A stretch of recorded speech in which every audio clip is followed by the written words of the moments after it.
Fala pessoal, sejam bem-vindos a mais um Conversa de Plantão. O convidado aqui de hoje, ele é uma figura conhecida aqui de nós de São José dos Campos. Ele é médico cirurgião, já foi vereador, hoje ele é deputado estadual. Então, Dr. Elton, seja muito bem-vindo à mesa. Muito obrigado, Gustavo. Obrigado também, Jonatas, pela oportunidade. E agora nós estamos aqui no Conversa de Plantão. Super legal para a gente bater um papo falando sobre medicina e também, quem sabe, falando um pouquinho de política. Mas toma cuidado, não me deixa numa situação muito complicada aí, tá bom? Pode deixar que aqui é Perguntas mais tranquilo. levinhas aí para depois eu não ter embate na rede social ou cancelamento. Não, perfeito. Aqui a gente foge disso todo momento, não se Tá bom, preocupa. obrigado. Mas assim, de brincadeiras à parte, a gente realmente deixa qualquer tipo de polêmica de lado, porque não é o nosso foco aqui, a gente não quer ganhar com isso. É, isso é o que ele tá falando, vocês gravaram isso, né? A produção, qualquer coisa a Então gente tá vai editar bom. isso aqui, não, brincadeira. Beleza, beleza. Corta, corta. Corta pra mim. E pra gente começar, o senhor pode se apresentar para as Tá pessoas que não te bom. conhecem? Eu sou Elton Alves Ribeiro de Carvalho Júnior, o nome é super comprido. Minha mãe falava que é nome de príncipe. Tô mais pra sapo, mas brincadeiras à parte. Eu sou nascido em São José dos Campos, morei a minha vida toda por aqui. Aqui eu estudei e fiz curso técnico. Eu me formei técnico em mecânica. E sendo técnico em mecânica, uma hora eu acabei mudando, migrando para medicina. Devia ter virado ortopedista, mas Aproveitar. acabei indo para cirurgia geral. Uhum. Mas senti assim uma coisa meio que ligado também à minha fé, para que eu fizesse uma mudança de caminho. Tentei ITA, fiquei em lista de espera e acabei sendo aprovado em medicina. Fiz o meu curso, eu sou formado em Taubaté.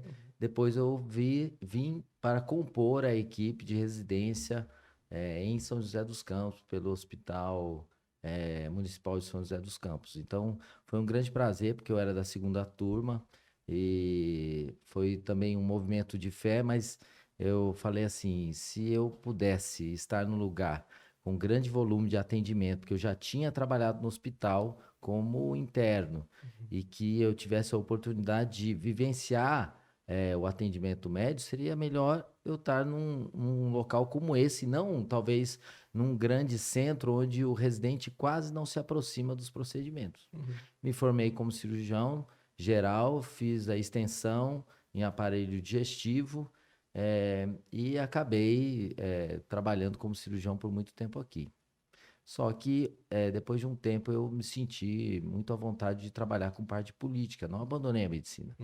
E exerci 2 mandatos como vereador e hoje eu estou no meu primeiro mandato como deputado estadual, sou base de apoio do atual governo e estou continuando o trabalho ainda no exercício da medicina. Eu sei que o voto é secreto, tá? Mas brincadeiras à parte, eu votei em você, tá? Ah! Olha só, mais uma verdade que foi falada aqui no podcast. Vamos lá. É, Então, você fez o curso técnico aqui, foi ETEP? A gente pode Eu ver fui, aqui, eu fui, foi aqui na né, eu ETEP. me formei aqui na ITEP. Na verdade, a ITEP era um curso técnico juntamente com Ensino médio. o ensino médio, e quem se formava aqui saía com emprego garantido. Sim, a ETEP sempre foi Muito excelente, por né? causa da ligação com a faculdade também de engenharia mecânica, a proximidade com a Embraer e tantas outras empresas. Mas a gente estava em crise. Nós estávamos no meio de uma crise, era governo do Sarney, e aí quem se formava não tinha nem emprego para estágio. Uhum. Nesse momento eu tive uma grata experiência através de um acampamento que eu fui na igreja que eu frequento, eu era da Igreja Batista, e de lá eu senti que eu podia fazer algo mais por pessoas. Uhum. E foi nesse momento que eu falei, mas por que não mudar de rumo? E aí, algumas decisões, elas vêm com um apontamento de Deus, do tipo, muda de rumo. E aí eu mudei totalmente. As mesmas situações aconteceram atualmente na política. Tipo, eu estava caminhando para um lado, daí fala, muda de rumo. A questão é você estar de ouvidos atentos para falar, ó, é hora de mudar e não ter medo de exercer uma fé. Não, eu vou mudar e vou para um outro caminho. E aí eu acabei indo para a medicina e foi muito legal. A faculdade foi uma grata também experiência, pude vivenciar tantas coisas e vim parar na cidade onde eu nasci, Uhum. São José dos Campos, e de onde eu pude ter uma vivência muito grande como cirurgião, em virtude da quantidade de demanda e a pouca quantidade de residentes no serviço. Uhum. Você estava comentando aqui com a gente, no seu ano acabou sendo que você foi o único, né? Exatamente. No meu ano, os dois outros residentes de cirurgia que estavam comigo, uma saiu e o outro permaneceu comigo no R1, no R2, ele acabou sendo desligado por alguns problemas aí administrativos. E em virtude disso, eu fiquei o R2 e o R3 sozinho. Então eu pedia, pelo amor de Deus, não quero entrar em mais cirurgia. Eu já estava tendo overdose de cirurgia. Cheguei ao ponto de que no primeiro ano de cirurgia, em um outro serviço, o R1 estava tendo, tipo, após 15 dias, uma cirurgia de apendicite. Nos meus primeiros 15 dias de residência lá, aqui no Hospital Municipal, como cirurgião, em 15 dias eu tinha feito exatas 15 cirurgias de apendicectomia. Uma por Então eu dia. falei assim, era uma por dia, às vezes duas, né? E fora os demais procedimentos. Então era muita vivência e isso foi extremamente importante para tirar um pouco, destravar aquela necessidade da abordagem cirúrgica, da necessidade de perder o medo e o receio de realizar o que tecnicamente nós somos treinados para fazer. Uhum. É que eu tava brincando, né? É bom e ruim, né? É bom e ruim, mas tudo na vida tem um pouco do lado bom e o lado ruim. Sem dúvida alguma. E aí, então, durante a faculdade de medicina, sempre quis cirurgia ou você foi descobrindo interesse ao longo dela? Foi outra coisa de mudança, né? Porque, na verdade, quando eu estava prestando as provas de residência, eu acabei indo para duas especialidades. Eu queria fazer procedimento invasivo. Então, eu queria fazer clínica médica para depois cardio e depois hemodinâmica. Seria um parto. E o mercado de trabalho da hemodinâmica é muito restrito, é muito fechado. E o outro, então, eu passei na Santa Casa de São Paulo e como para fazer clínica e cardiologia Uhum. e passei em cirurgia geral aqui. E na hora que eu peguei as duas possibilidades, eu falei, ou eu vou para São Paulo, um grande centro, uma grande escola, que é a Santa Casa de São Paulo, ou eu vou para cá, perto de casa, com redução de custos, com quantidade e volume de cirurgia, para onde eu vou? E aí eu fiz a opção que eu creio que acabou também me trazendo para o que eu sou hoje. Uhum. Eu fiz a opção de permanecer próximo da minha família, da minha cidade, vivenciando as minhas coisas. Então eu acho que é muito assertivo isso. Nossa, muito legal. E os convidados que a gente trouxe, então, a galera da cirurgia, primeiro ano, segundo ano, terceiro ano, os primeiros anos da cirurgia daqui, e pelo que eu vejo, assim, é um privilégio, assim, vocês terem começado a residência daqui, porque vocês são pilares da cirurgia geral de São José dos Campos, né? Isso é muito legal. E eu poderia dizer assim, a primeira turma era composta pelo Rodrigo, Marco Antônio e pelo Fernando. Eles também foram grandes parceiros, porque quando eu cheguei agora. Eu queria enxergar neles o que vocês estão vivenciando que eu possa vivenciar também. E eles foram ótimos amigos, são meus amigos até hoje, e continuam aqui na cidade trabalhando. E com eles eu acabei vivenciando uma boa parte da minha vida cirúrgica na cidade também. Agora, eu acho que as equipes que foram sendo formadas acabaram sendo espalhadas. Uma parte para a nossa região mesmo, formando inclusive muitos especialistas, mas muitos foram para longe, para fora do estado. Tem gente que hoje tem renome trabalhando em São Paulo e também fora do estado de São Paulo. Então, tem muita gente formada, com boa formação e com grandes vivências adquiridas aqui numa cidade como São José dos Campos. Nossa, muito bom. A gente tem realmente tido esse feedback, né? Que o Hospital Municipal oferece uma bela de uma residência na parte cirúrgica, assim como é um belo também hospital aqui da nossa região, né? Ele recebe muito trauma, ele é uma referência, né? Então, para abrir realmente a mente do pessoal que está pensando em fazer residência, principalmente nessa parte de cirurgia, para vir para cá, né? Que a formação é boa. Quando a gente fala sobre cirurgia geral, a gente tem que se lembrar que nós estamos numa cidade São José dos Campos, que hoje é a capital do Vale do Paraíba, que fica às beiras de duas grandes rodovias, a Carvalho Pinto e também a Dutra, e temos também a Tamoios. Além disso, nós temos a SP-50, que vem da região do sul de Minas. A gente vendo todas as regiões, e quando eu estava na minha época de internato, passando por aqui, o cinto de segurança não era nem obrigatório. Então, você imagina a quantidade de vivência que eu tive de trauma de face, de tórax, drenagem de tórax, intubação, cuidados de pacientes extremamente graves, porque não utilizavam EPIs. Uhum. Depois disso, veio a obrigatoriedade do cinto, começou-se a pegar um pouco mais do pé da utilização do capacete, porque antes disso, né? Então, se a gente parar, não é tanto tempo, não me chama de velho, tá? Mas não é tanto tempo, mas eu vivenciei isso, e eu vi Fernando, Marco Antônio, Rodrigo, depois veio o Flávio, veio tantos outros que vivenciaram muito do trauma.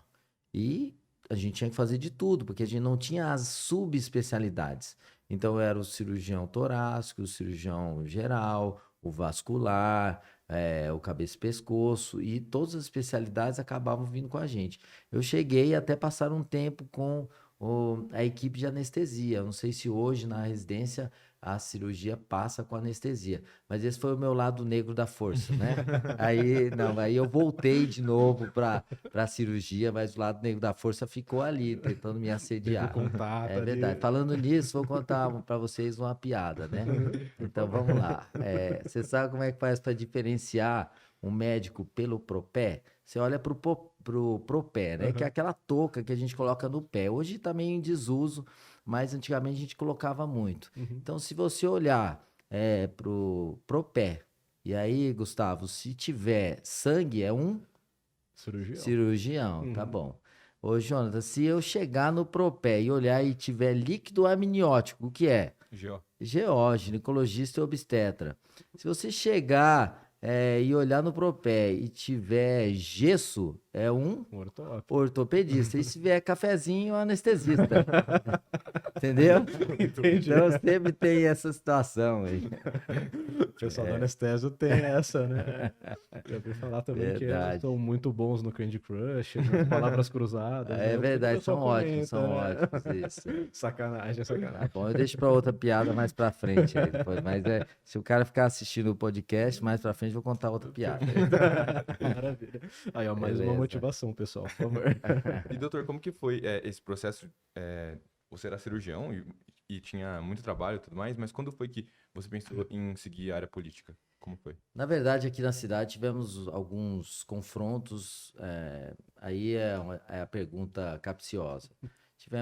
A política sempre tem o lado bom da assistência, do cuidado de pessoas, da política pública, que é tão importante, mas também tem as brigas por poder.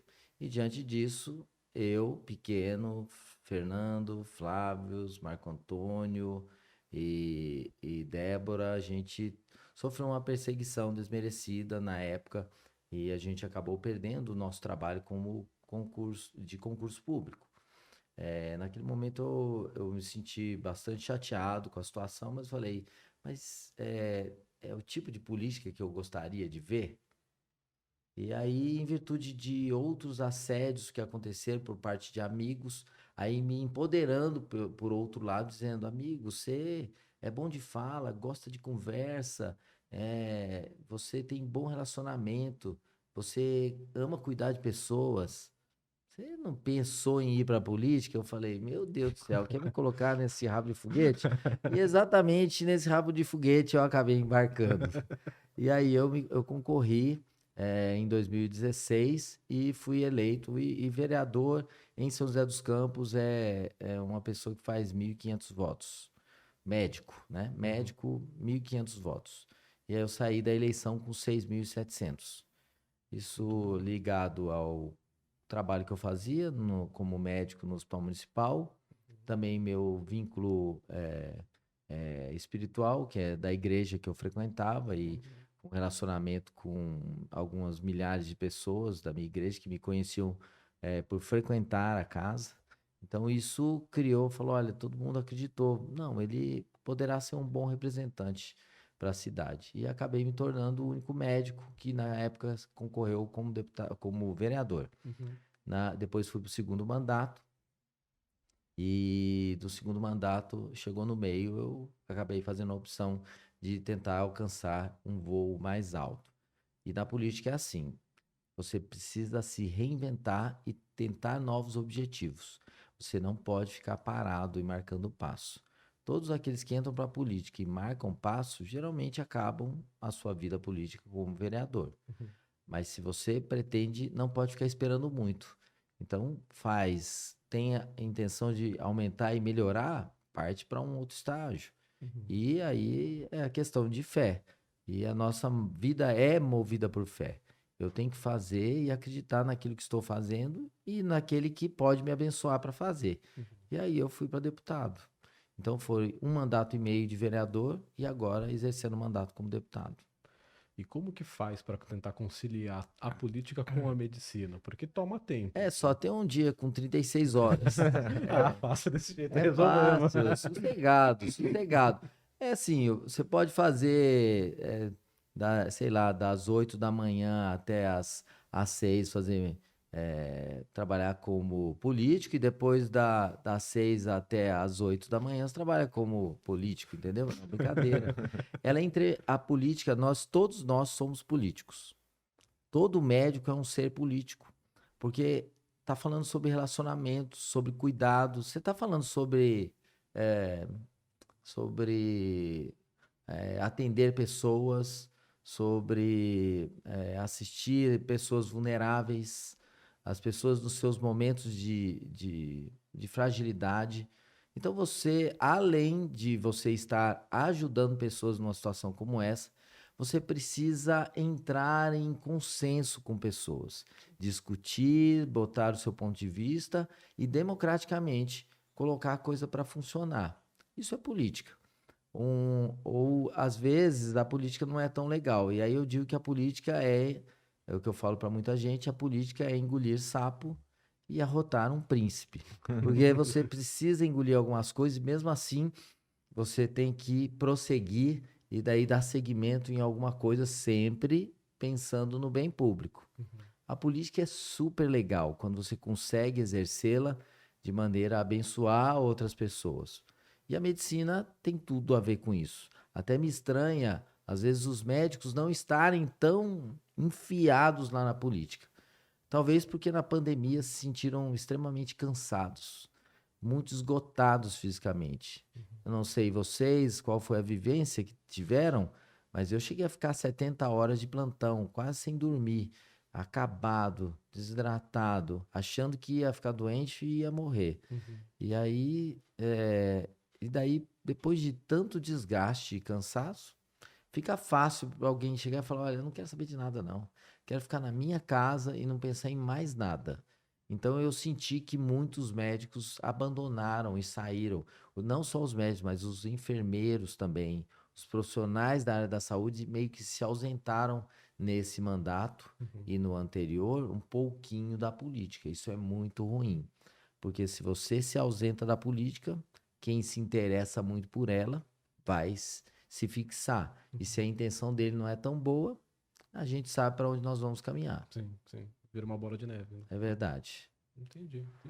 Com esse em mente, então, da importância do que o senhor está falando dos profissionais de saúde estarem inseridos na política, na prática, assim, o que o senhor acha que é... Por que é importante, então? É porque é muito difícil para o político entender medicina. E medicina é a maior demanda. Medicina e saúde é a maior demanda da nossa população hoje. Então, dizer que vão conhecer, e aí vem o nível de conhecimento. Todo mundo, principalmente na área de medicina, não pode ficar parado. Porque senão emburrece. Vai ficar fixado no atendimento no qual você foi formado.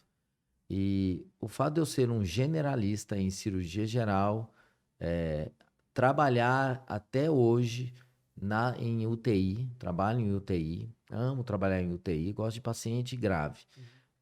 Quando o paciente... Eu gosto de gripe grave, quer dizer, Covid. Mas gripinha, assim, não é muito meu foco, não. Eu gosto de gente que fica ruim, doente. Aí eu falo, nossa, que legal esse cara. Esse que eu quero gosto desse cara agora. sofredor aqui. É esse cara que eu quero. Mas se você começa a buscar conhecimento o tempo todo, e a medicina pode dar isso, você pode ir para um campo tão amplo. Por exemplo, eu posso gostar muito de gente e posso ser um clínico geral, mas eu posso também não gostar tanto de gente. E daí fazer radiologia. E aí fica onde? Ah, eu vejo o paciente pela tela. Vejo pela tela, pelo exame e no ar-condicionado. É isso, né? Eu posso ir para uma área administrativa. Eu acabei indo para a área administrativa também. Eu fui diretor técnico de um hospital privado aqui da cidade por 7 anos. E isso também me deu bagagem para entender o funcionamento da parte administrativa. Uhum. E não somente para o entendimento da medicina. Um grande erro dos médicos é entender que eu só ajudo o paciente na sua demanda específica, mas eu às vezes não entendo tudo que está por trás, que está acontecendo para que a saúde dele seja melhor atendida. Por exemplo, foi importante para mim na parte administrativa entender que o paciente ele busca às vezes mais atendimento de emergência do que prevenção, Sim. que é uma cultura que precisa ser fomentada na população. Em São José dos Campos, nós temos em torno de 70 mil atendimentos de emergência e 40 mil de UBS, de ambulatório e especialidades. Isso quer dizer que a maioria das pessoas só buscam quando estão muito ruins. Sim. O ideal seria que a gente estivesse atendendo 70, Na 30. prevenção, 70, 30, a lei do... Ou melhor ainda, 80, 20 seria melhor, né? Mas as pessoas ainda continuam buscando atendimentos emergenciais. Mas a ideia de tudo isso busque conhecimento em diversas áreas e você tem na medicina um campo amplo para poder realizar a sua arte. Não é isso que Hipócrates falava? É exercício da sua arte. Então, se você gosta de paciente, vai para uma área de contato com o paciente. Ah, você não gosta? Então vá para uma área que o contato não seja tão grande. Se gosta dos vivos, então vai fazer cardiologia, ver o coração bater. Mas se não, vai fazer patologia, vai tratar só com o morto. Sim. Entendeu? Tem campo para Tem todo campo para mundo. todo mundo.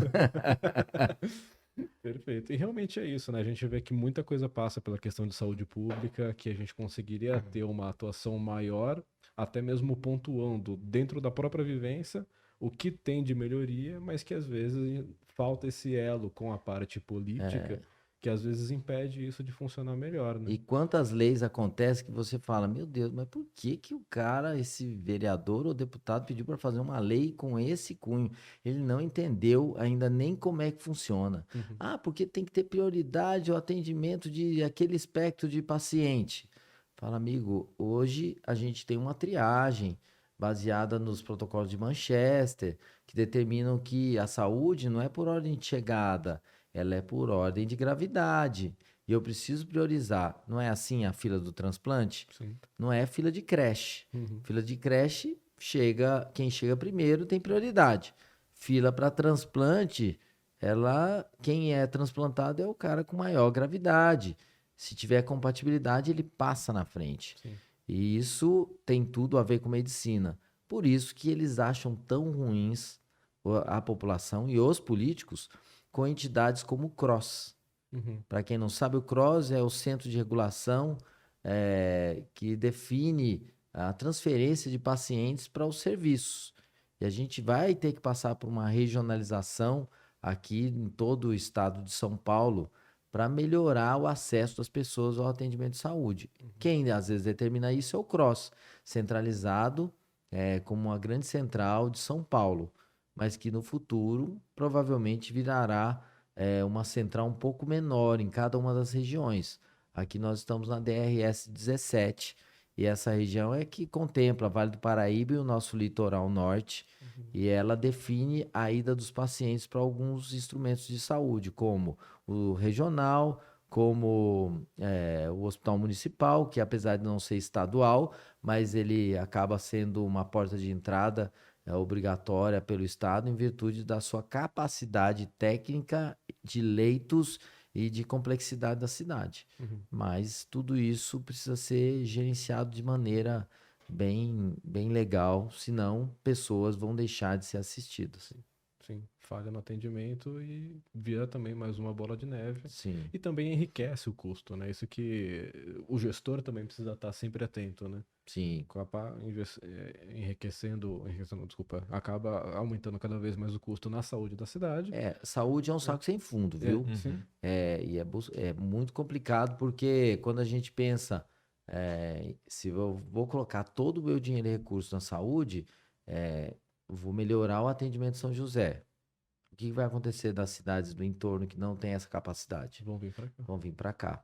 Tanto é que, num levantamento um pouco antigo, mas que eu me lembro aproximadamente dos números, nós temos tínhamos 744 mil habitantes em São José. Até o IBGE falar que a gente tem 699 para não atingir 700. Fica aqui a minha nota de interrogação. O que será que diminuímos se parece que aumentou? Mas, de qualquer modo, o que acontece é que com essa quantidade de pessoas, com uma grande parte da nossa população trabalhando em fábricas, todo mundo tem convênio. Tem ou não tem? Quantos tem? 300 mil aproximadamente. Então, Jonas, 300 mil com convênio, 400 mil sem. Vão usar o SUS, os 400, certo? Quantos CRAS ou registros para o atendimento pelo SUS nós temos em São José? Você tem ideia aproximada? Chuto uns 500 mil. Então, para você, ouvinte aqui do nosso Conversa de Plantão, isso que ele acabou de dizer é um fake news. Nós temos aproximadamente 1.200.000 CRAS. Temos mais CRAS do que moradores em São José. Caraca. Isso quer dizer que as pessoas estão migrando. E por isso São José é entendido como uma cidade de turismo em saúde. Elas buscam. Um exemplo disso é o que está acontecendo em Taubaté. Fechou o São Lucas, Sim. um grande hospital de lá, mas que não conseguiu se manter. E em virtude disso, as pessoas às vezes são trazidas de van para a realização de cirurgias em alguns hospitais privados da cidade de São José. Nós temos um número grande de hospitais e uma capacidade hoteleira hospitalar também bastante importante. É isso. Nossa, eu jamais imaginaria que estava já Aqui, nesse turismo. nível, O nosso turismo de saúde é maior do que o turismo, digamos, de... Turismo. Como é que... De turismo. Turismo mesmo. Turismo, como O turismo do entendemos. lazer, né? Exatamente ao pé da letra. Nossa, não fazia ideia. Porque realmente, assim, eu sou daqui de São José, eu morei 5 anos fora, fiquei em Campinas, daí eu voltei pra cá, né? Sim. A cidade deu uma crescida gigantesca nesses 5 anos que eu fiquei fora. Eu até estranhava, às vezes, quando eu voltava de fim de semana, eu falei, ué, mas E isso aqui morava não em tinha que aqui. região aqui de São José? Sempre morei na Vila Ema aqui. Sempre Vila foi Ema. A Vila Ema lá mesmo. Entendi. E... Vila Ema é uma região muito boa. não troco por nada. Olha lá, tá vendo? Olha lá. Que bairrismo esse aqui, hein? Muito gostoso. Muito Gostou, gostoso. né? Faz tudo Agora a pé, né? faz tudo a pé, beleza, né? Tem muito comércio, muito restaurante, região bem legal. É gostoso. Eu saí pulando de periferia em periferia. Então eu morei do lado do Hospital Municipal, a 2 quarteirões de lá, na minha, talvez bem no começo. Aí depois eu mudei para o centro, depois eu fui para o Jardim das Indústrias, então eu atravessei a cidade, né?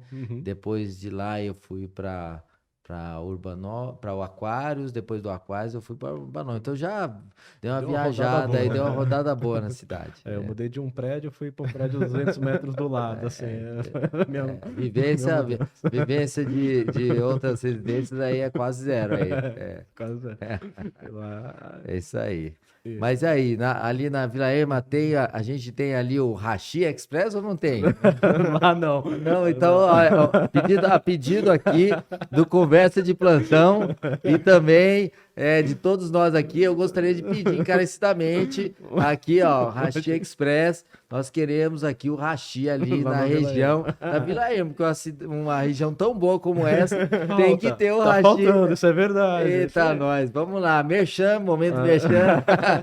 Eu bateria a ponta ali assim, dia também. Então, eu peguei aqui e já subi o cheirão aqui já. Fica à vontade. Já tô aqui, ó. Já tô aqui, ó, com o meu hashi aqui, ó. Vamos lá. Bom, e aí? Aí tem, eu acho que por causa disso, a cidade tem se desenvolvido bastante na questão de de turismo de saúde, mas é mais também pela falta. Ai, Jesus, eu não acredito, ele abriu aqui. Não, eu desconcentrou, olha aqui, ó. Olha aqui. Ai, agora como é que eu vou me concentrar? Vou ter que abrir aqui. Não. Agora o problema é, será que eu vou conseguir pegar o hashi e conseguir comer um negócio desse? Então pode fazer sua pergunta. Enquanto isso, eu vou me deliciando aqui. Ai, Jesus, eu quero esse aqui, ó. Ai, Jesus Ó, do tem show céu. aqui também, viu, doutor? Ai, Fica à Jesus, vai lá, vontade. pode fazer a pergunta aí. Não, então, eu tava falando isso que realmente cresceu muito a cidade e a gente consegue ver que o sistema público aqui em São José de Saúde, ele é muito melhor que muitas regiões. Tem regiões que tem um sistema privado de saúde que tem o mesmo nível ou até inferior ao sistema público daqui, né? Mas aí quando você traz pra gente a informação que tem esse turismo, a gente tem o gasto aqui de São José, mas a arrecadação não é proporcional, porque está arrecadando nas cidades do lado, né? E aí como que lidaria com isso da parte administrativa? Como que eles poderiam fazer isso, assim? Na verdade, a gente precisa monitorar. Desculpe aqui, mas eu estava me alimentando nesse momento, delícia. Acho que não vai prestar a gente comer, porque Bom, precisa monitorar quem está cadastrado. A gente tem muita gente que tenta entrar para o circuito utilizando-se de endereço de parentes ou de amigos, e o único jeito disso é a gente ter uma central, uma gerência mais equilibrada por meio do SUS. Porque daí o acompanhamento que você faz lá em Tiririca da Serra, eu consigo enxergar por meio do SUS. O grande problema é que hoje o SUS não está centralizado o atendimento. Eu não tenho acesso a tudo. A começar, o acesso precisa acontecer em São José. E uma das coisas que precisa acontecer é todos que atendem nos instrumentos de saúde da cidade precisam ter acesso ao prontuário e aos exames desse paciente, para que a gente diminua gasto, porque mais do que isso, existe a universalidade do atendimento do SUS. Se a pessoa mora numa cidade pequena, ela não tem que estar fadada a morrer sem atendimento de saúde. Sim.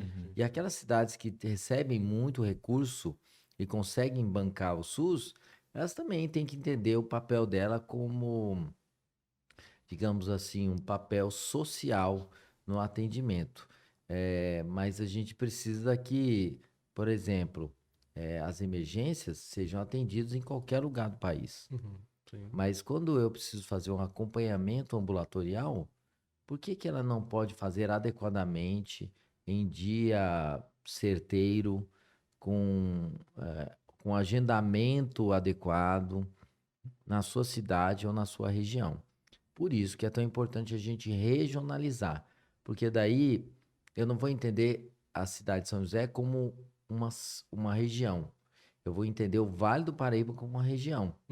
E as cidades pequenas, elas poderão ser atendidas aqui em São José, né, nas suas demandas, e nas suas micro e médias demandas também na sua cidade natal. Total. E aí você consegue desafogar um pouco também do SUS daqui. Só para você entender um pouco como é que está a visão hoje do Estado, no governo do Estado, sobre a questão de regionalização, eles estão mapeando os hospitais que prestam serviços ao SUS. E eles estão identificando que os hospitais terciários ou que atendem demandas de alta complexidade estão superlotados. Às vezes com 110%, às vezes 120% de ocupação. Já os hospitais do interior estão com ocupação entre 30% e 40%.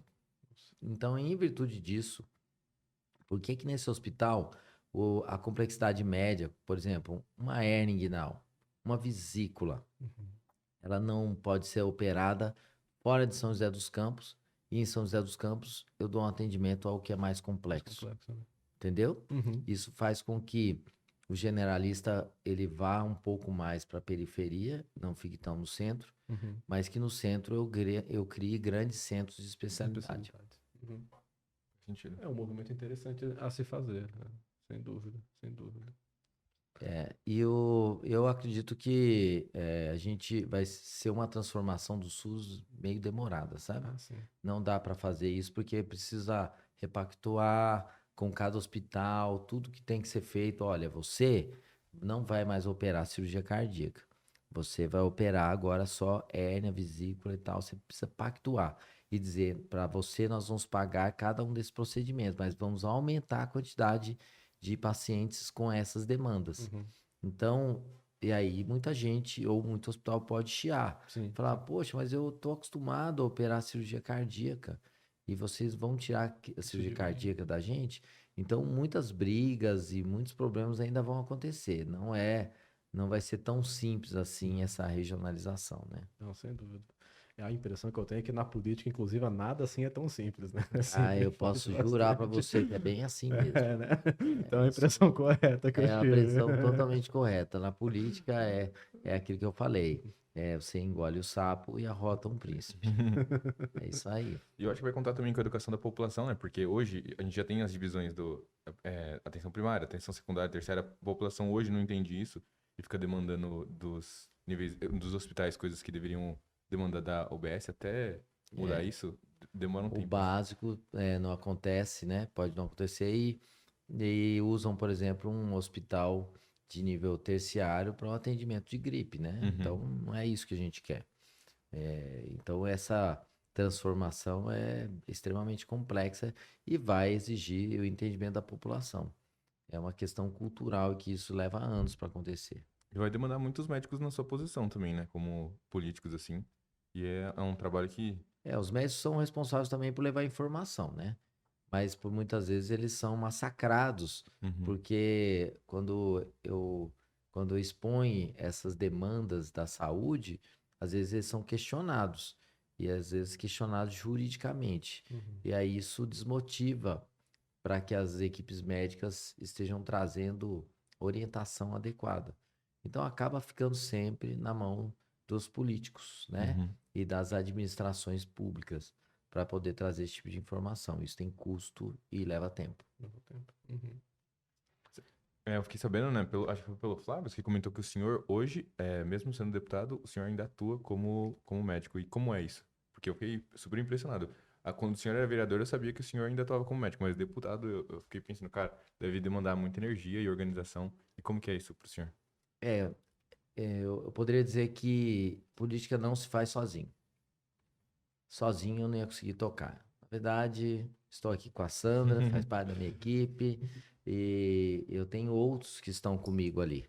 E a presença deles, cada um focado no seu trabalho, é o que permite, né? O mandato, e a força da caneta, ela não é exercida simplesmente por uma pessoa. Aqueles que trabalham comigo levam apenas o meu nome, né? E juntos a gente constrói ações de política pública. Então, sozinho não dá para fazer, não. Então, eu só dou conta porque eles estão na retaguarda, ajudando, buscando, pesquisando, trazendo informação para que junto de outros políticos a gente consiga fazer movimentos em prol e benefício da população. Acho que é isso. Muito bom. E aqui em São José você atua onde? Na medicina mesmo. Então, existe um grande problema de estar na política. É a não possibilidade do atendimento do SUS, porque eu gero conflito de interesse. Entendi. Então, eu gostaria muito de estar no hospital municipal ou em outro hospital que também pudesse atender SUS, mas eu não posso. Então, eu poderia talvez trabalhar num outro hospital federal, se tiver um hospital federal, talvez, mas é questionável. Entendi. Mas à medida que eu estou trabalhando, né, no SUS, pode haver um questionamento sobre o meu trabalho. Então, eu acabo trabalhando só em hospital privado no meu tempo que eu falo que é um tempo mais off. Às vezes atendendo fora de horário, né, consultório fora de horário, ou fazendo atendimento, por exemplo, em final de semana, que às vezes faço. Entendi. Atendimento ou cirurgia, minha lista de cirurgia, operando na sexta-noite ou no sábado, exatamente para poder não distanciar tanto assim da minha base. Uhum. Afinal de contas, eu preciso enxergar de onde eu vim para eu saber para onde eu vou. Sim. Eu não tenho como ir para lá se eu não tenho minha base dizendo, ó, você veio daqui. Uhum. Você está representando o quê? Então, se você é um representante de bairro, se você é um representante da educação, você não pode deixar de olhar de onde você veio e aí mudar totalmente seu foco. Quem te elegeu, quem te colocou lá e por que te colocou lá. E eu fui colocado ali provavelmente por causa de pautas de saúde. Não teria como, de outra forma, eu deixar e abandonar essa pauta. Posso ajudar em outras, mas a minha pauta básica sempre será a saúde. Tá legal. E evita o distanciamento também da medicina enquanto tiver atuação na política. Né? Isso acontece no legislativo, né? No executivo já é um problema. Porque daí, por lei, obrigatoriamente eu tenho que me afastar se eu estiver exercendo ação no executivo. Entendi. Existem alguns questionamentos sobre se eu posso exercer medicina fora do horário. Mas é muito complicado, né? Para um governador, para um presidente, para um prefeito, exercer a medicina mesmo que em contraturno, Uhum. né? Porque pode virar um gabinete e não um consultório, né? Consultório. Aí até para diferenciar isso, para Exatamente. explicar é É para complicado. explicar Focinho de que porco. focinho de porco não é tomado, é exatamente a frase que eu queria lembrar aqui. Aí é difícil. Então, desde que o senhor é vereador, o senhor não pôde exercer função no SUS? No SUS, não. Caramba. Tanto que eu, na época da formação do SAMU, no qual participou o Flávio, participou o Fernando, Marco Antônio, o Dr. Danilo Stanzani, todos esses que participaram, na hora da formação eu era parte eu que ajudava no treinamento de todos os funcionários do SAMU e do Resgate Saúde em São José dos Campos. Eu participei até aquele momento. Na hora que eu fui eleito, eu tive que me ausentar, tanto do SAMU quanto da equipe de cirurgia geral do Hospital Municipal. Entendi. É um pouco triste. É um sacrifício. É Tá deixando pra- meio ruim, porque foi um tempo muito bom da minha vida. Tenho muita saudade dessa época, era mais fácil. A política, a nossa vida parece cada vez mais fica mais difícil, tanto pelos tempos, pelas novas decisões, mas também não dá para voltar atrás. A gente tem que sempre olhar para frente e vencendo os obstáculos aí. E ficar só se lamentando é complicado, né? isso Você aí. até para no Muito bom. tempo. Peraí, se Vai, Esperar se aqui. sirva aí, ó, se sirva aí do Hashi Express. Eu tô com medo de comer aqui Não, e fica ficar à vontade. mastigando, mas esse aqui deve ser bom, hein? Esse é o melhor, não é nem merchan. Tem um que é com brócolis, hot roll de brócolis, é o melhor hot roll que eu já comi na vida. Ah, e tá lindo, hein? Tá lindo mesmo. Eu tô aqui só babando, aqui, salivando aqui, ó. Pega aí. Mas tá bom. Mas olha, para quem quer exercer a medicina, acho que muita gente tá pensando, né? E aí, eu vou pra medicina? Não vou? A medicina é um campo de trabalho muito amplo, desde a parte de relacionamento, a parte de saúde mental, a parte de atendimento cirúrgico, mas também na parte administrativa. Você pode ter um campo amplo de trabalho e uma possibilidade de receber um salário digno, que por muitas vezes não é dado a muitos, inclusive a muitos da área da saúde, como a enfermagem, que aguarda os términos das resoluções para o aumento e atingir o piso salarial. Uhum. Em hospitais como o Hospital Municipal, o salário dele já é mais alto, né? Mas em muitos outros, como principalmente nas Santas Casas, Sim. esse recurso ainda não chegou.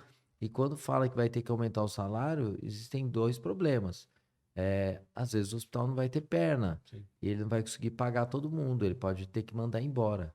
E o segundo problema que eu imagino pode ser que precise reduzir leito. Então esse é um grande problema relacionado ao aumento do salário da enfermagem e também das equipes de saúde, como médicos, fisioterapeutas e o pessoal ligado à parte administrativa, serviço social e outros. Uhum. Quando você aumenta o salário, se não tiver recurso suficiente, ou você reduz o tamanho do hospital, né? Sim. Ou você tem que demitir pessoas. Então o recurso precisa vir. Existem leis sendo tramitadas lá na Lesp, para tentativa de buscar recurso na lei de diretrizes orçamentárias para poder bancar isso. Uhum. E é o único jeito. E tanto que o governo federal tinha que mandar para que todas as santas casas do estado de São Paulo recebessem adequado ganho de aumento de salário para os funcionários da enfermagem, em torno de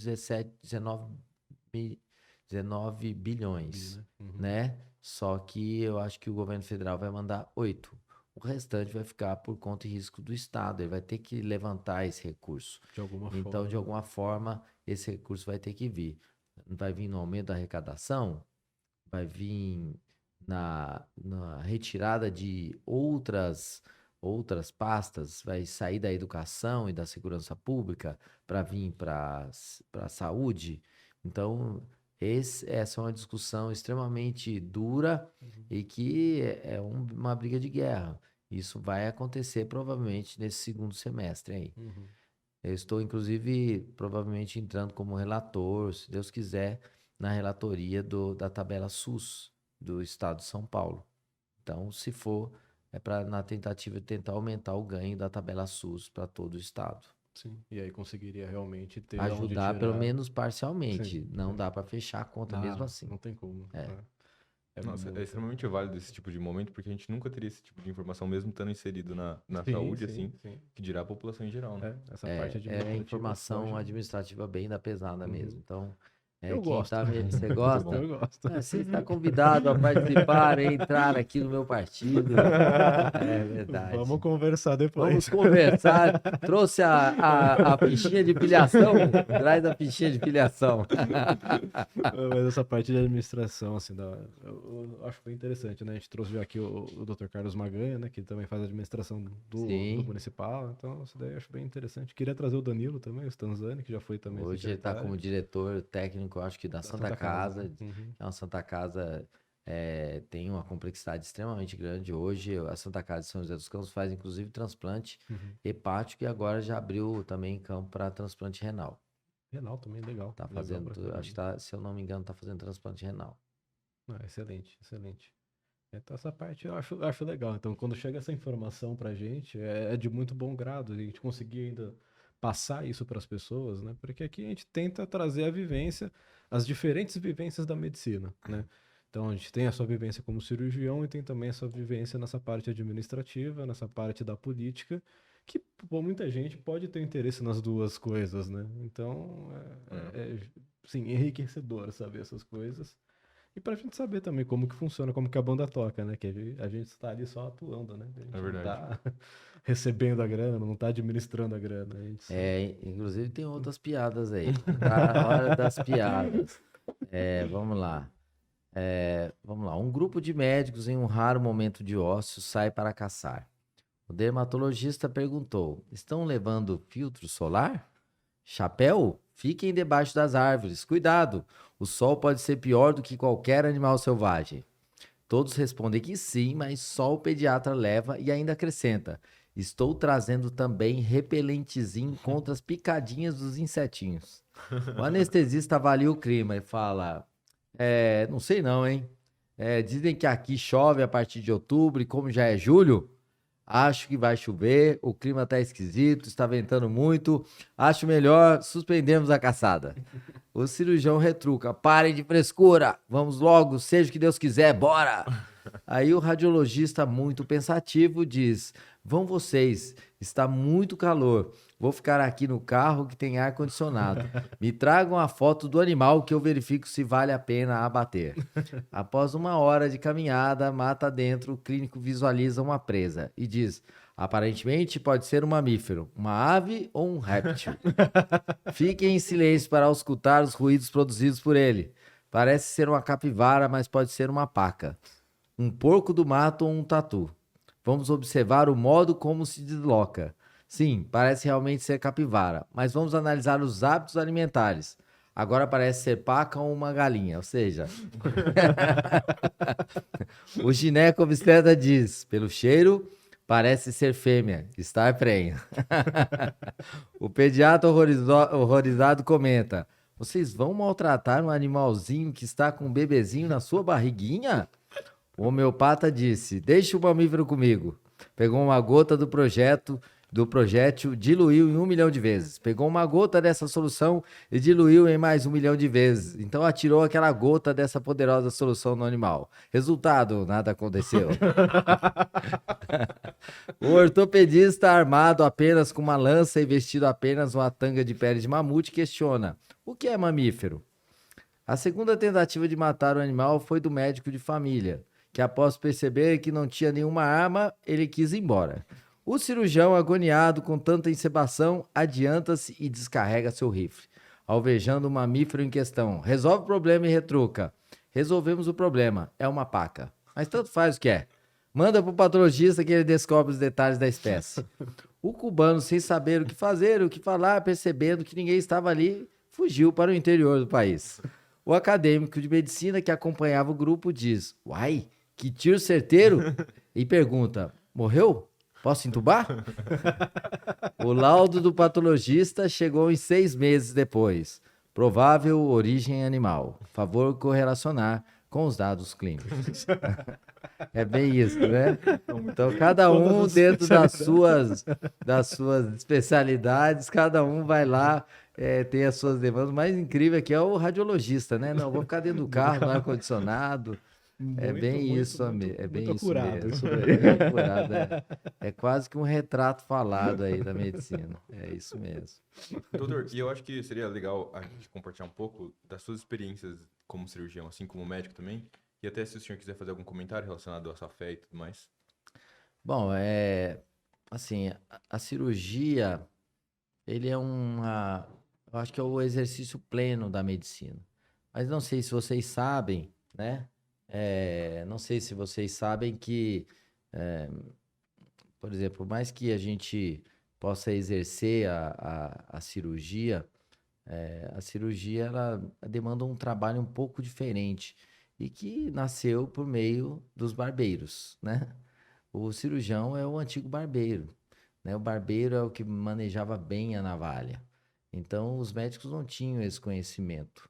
Então, eles chamavam o barbeiro para realizar o procedimento com o uso adequado da navalha. À medida que isso foi desenvolvendo, o conhecimento da fisiologia, da farmacoterapia, da farmacologia, e aí também a destreza e a utilização dos instrumentos para a cirurgia foram se intensificando. Hoje nós temos acesso a tanta coisa, acesso aos procedimentos mais básicos, mas também às videolaparoscopias e a utilização da robótica. Então, muito de tecnologia está enfiado no meio do campo da cirurgia, que não só apenas medicação. E aí é necessário buscar conhecimento. E tenho muito prazer, porque eu acho que o meu lado direito do cérebro é um pouco melhor do que o lado esquerdo. Então, essa parte de movimento, de fineza, de movimentos, tudo isso, para mim, é mais apurado do que o meu próprio cérebro, né? Eu não muito inteligente, não, mas na parte de desenhar, de entender, de criar visão 3D na mente, tudo isso é legal na mente e no funcionamento do cirurgião. Ele pode desenvolver isso, ele pode ter uma propensão a isso, mas a gente vê que é necessário o cara gostar disso para poder exercer também uma boa cirurgia. E eu tive o prazer de fazer cirurgias fora do país. Não grandes cirurgias, mas pequenas cirurgias. Eu fui em viagens humanitárias, nas viagens eu às vezes levava kits cirúrgicos para retirada de pequenas lesões. Cheguei a operar algumas hérnias com anestesia local, fora, porque ia para locais com pouco recurso. Fiz esses procedimentos na África, pude fazer no Haiti, pude viajar para o Líbano. No Líbano, hoje está difícil de entrar, né? Mas pela condição que vivencia hoje o país, mas eu fui 2 vezes para o Líbano, Haiti, Senegal, e pude ir para outros lugares também aqui no interior do país. E às vezes a simples medicina, que é assistir pessoas, ter o simples cuidado mais amoroso, de acolhimento, faz mais diferença do que um procedimento cirúrgico.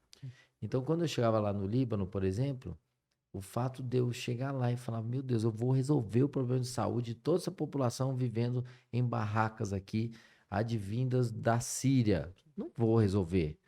Mas o fato de que eu ter saído do Brasil com equipe, levando medicamentos nas malas, alguns equipamentos de procedimentos simples, mas simplesmente com os nossos próprios recursos em prol de ajudar aquelas pessoas ali, para elas fez toda a diferença. Porque para elas, elas entenderam que elas não estão sozinhas nesse mundo. E aí, o fato de eu receber tanto por meio da medicina me obriga a, de vez em quando, ter que ir para um local desse. Porque a gente tem muito aqui. Tem muito em São José. Tem muito no estado de São Paulo. E aí seria muita incoerência nossa usufruir de tudo isso e não compartilhar. Então, esse talvez seja um dos maiores ensinamentos que eu tive na medicina. Às vezes, eles não precisam de tanto. Elas precisam de presença. Precisam de alguém que entenda de saúde e que, às vezes, através de uma conversa, entenda o que ela está passando e, com ações, às vezes, até simples, modifique a vida dela, trazendo até informação. Não o terror, igual alguns colegas médicos fazem. Eles vão para a consulta e botam o terror na cabeça do paciente. Não, ele não precisa disso.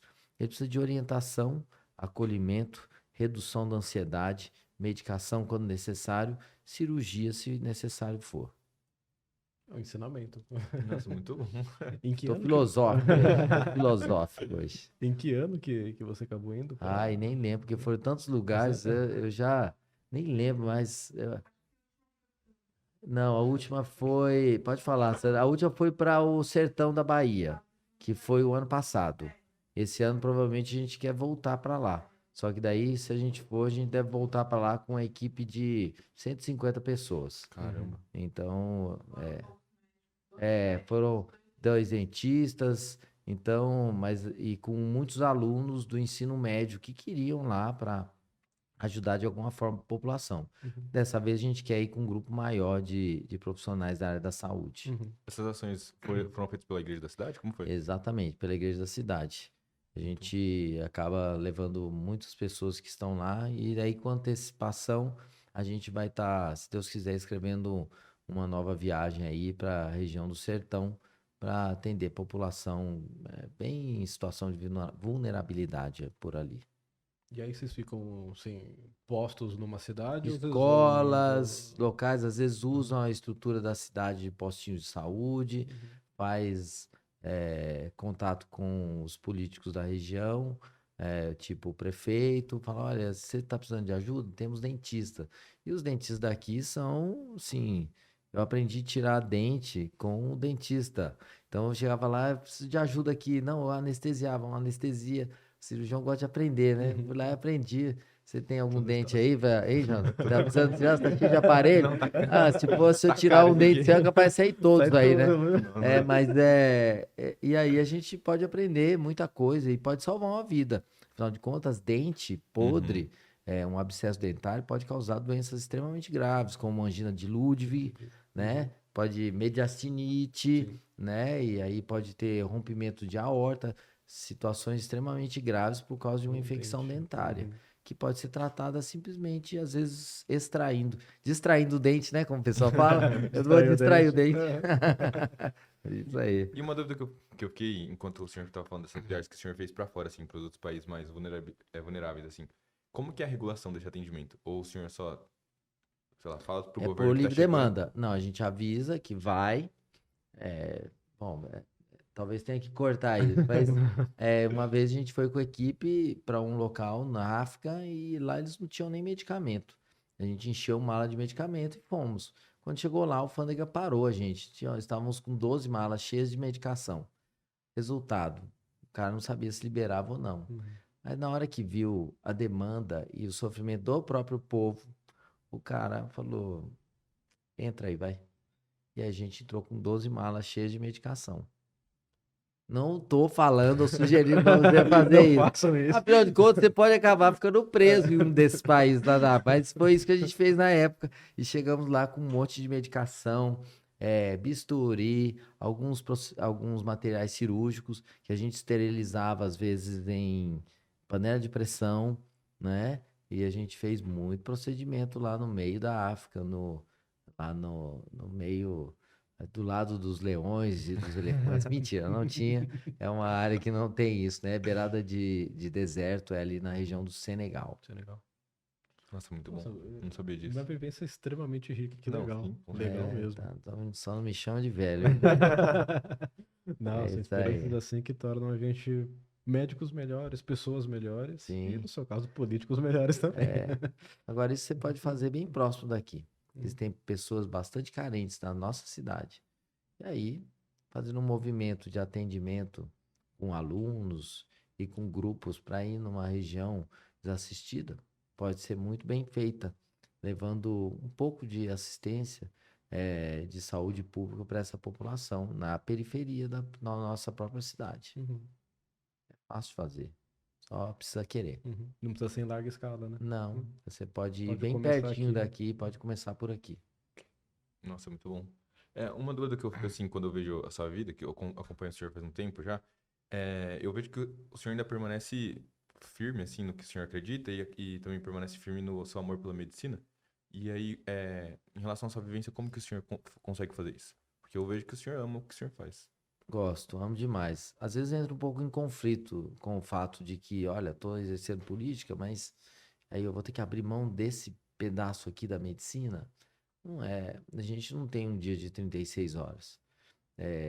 E aí eu tenho que contemplar também a presença de família. Uhum. Então, tem muita coisa. Mas talvez a minha fala hoje seria o seguinte: se não cabe na sua mente, não cabe na sua mão. Então, se você acredita que dá para fazer, você faz. Se você não acredita, não adianta. Não vai chegar na sua mão. Agora, se você acreditar que eu posso fazer mais e usar melhor o meu tempo e engajar, eu acho que vale a pena você tentar. Então, a minha frase talvez se não cabe na sua mente, não cabe na sua mão. E o contrário, se cabe na sua mente, cabe na sua mão. E a coisa chega.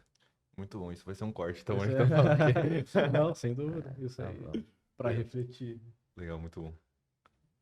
E É, a sua esposa também é médica, né? ela é endócrino-pediatra.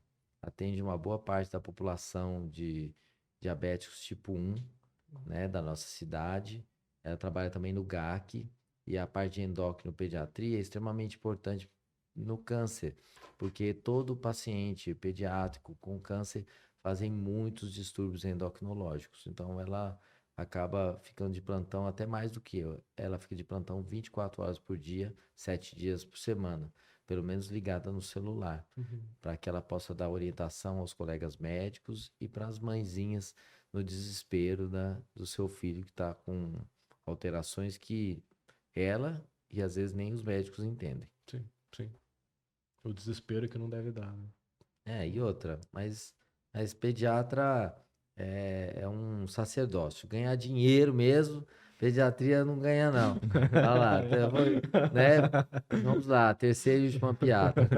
Vamos lá. Então, como é que faz para esconder uma nota de R$ 200 de um cirurgião plástico? Nossa senhora, não faço ideia. Não precisa esconder, ele sempre vai encontrar. Ele encontra uma nota de 200, sempre. Como é que faz para esconder uma nota de R$ 200 do ortopedista? Também não sei. Só colocar no livro de medicina. Não vai precisar nunca.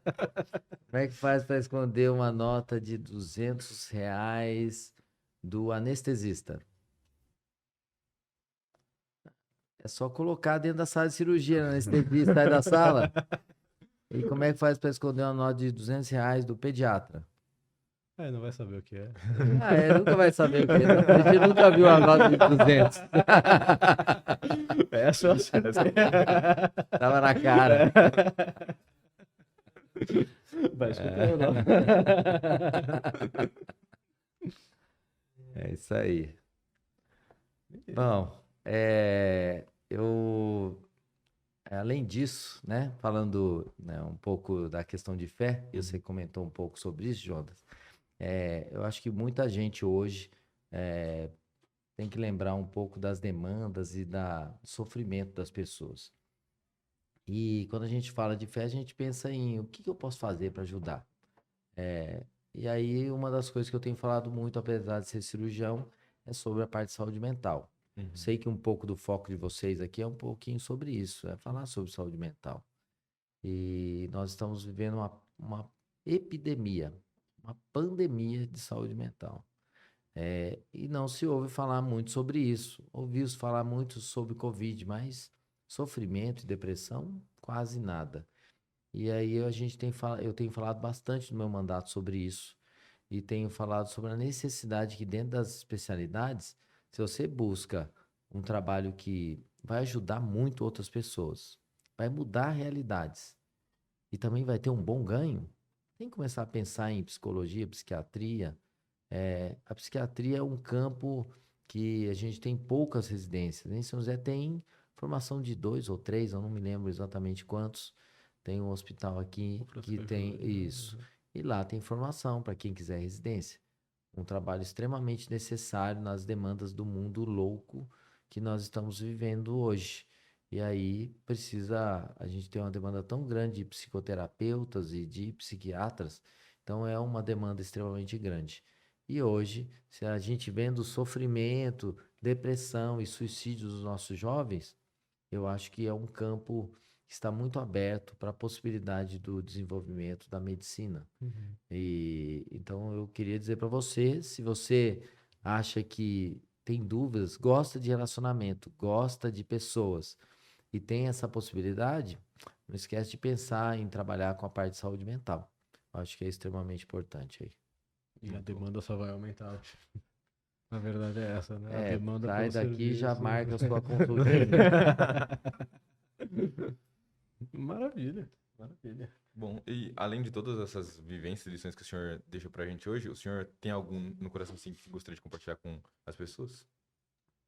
Bom, o mundo hoje está muito complicado de viver. Na verdade, o mundo tá chato de viver. E, na verdade, o que eu falo é que a gente precisa, talvez, esquecer um pouco as suas próprias coisas e pensar na vivência dos outros. Medicina é isso. Você pensar nos problemas do outro. E quando você começa a enxergar desta forma, o seu problema começa a se tornar um pouco menor. Não que não vá haver sofrimento por parte dos médicos. Sofreram muito na pandemia e ainda continuam. Mas o fato de eu não olhar para mim mesmo, olhar para o meu problema, não olhar para o meu próprio umbigo, né? Isso faz com que eu enxergue o todo. Isso tem tudo a ver com a medicina, assim como tem a ver com política. A política, o polis, né? É quando você pensa no todo, na cidade, na vivência da cidade. E quando eu penso em mim mesmo, ou no meu umbigo, eu penso no id. O id é o idiota. O idiota é o cara que pensa apenas em si mesmo e nas suas demandas. Quando você pensa no todo e pensa em atingir e assistir todos, você é o polis. Você está no polis, na política. Então, hoje, infelizmente, vocês já ouviram falar provavelmente sobre isso. Hoje o idiota, eles falam que é o político. Mas não, o idiota é o cara que pensa em si mesmo e só nas suas demandas. Pensando em saúde mental, pensando em política e pensando em tudo que a gente falou, e inclusive em medicina, o que eu falaria para vocês é: olhe para fora, atinja outras pessoas, se esqueça um pouco dos seus próprios problemas e exerça sua vida em prol de outros, né? Afinal de contas, quem não vive para servir, não serve para viver. Acho que eu encerro minha fala com isso aí. Nossa, excelente. Perfeito, Tô também. filosófico hoje. Olha, É isso aí. é isso Tá aí. bom. Perfeito. Doutor, Beleza. nós gostaríamos de agradecer a sua presença. Foi uma troca muito boa, assim. Eu acho que muitas pessoas vão aprender muita coisa com o episódio de hoje. Muito obrigado por ser tão solícito assim, e ter respondido a gente com tanta rapidez e vontade, assim. É isso. Exatamente, assim, a gente sabe como deve ser uma loucura arrumar horário contigo. A gente conseguiu, Não, você mas se eu sempre tenho dispôs. tempo aqui. E A assim, gente arruma um tempo, nem que seja da meia-noite às 6. a gente também estaria livre se precisasse. É isso aí. Mas Então- muitíssimo obrigado, de verdade. Assim, é uma honra gigantesca pra gente ter uma pessoa não só tão importante, mas uma pessoa tão boa quanto o senhor aqui, que eu acho que trouxe bastante coisa pra gente refletir, uma visão bem legal da medicina. Pra quem tá ouvindo a gente, até mesmo pra gente, que pra gente também é um processo muito enriquecedor aqui. Então, Legal, só legal. agradeço mesmo. Então Muitíssimo agora, obrigado. saindo da medicina, eu entro como político, eu gostaria de fazer os agradecimentos e as nominatas.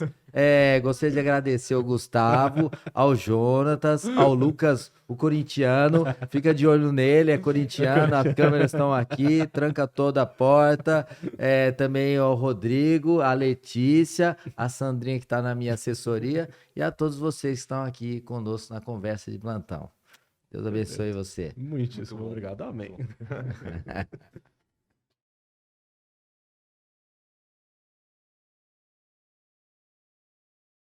Ô,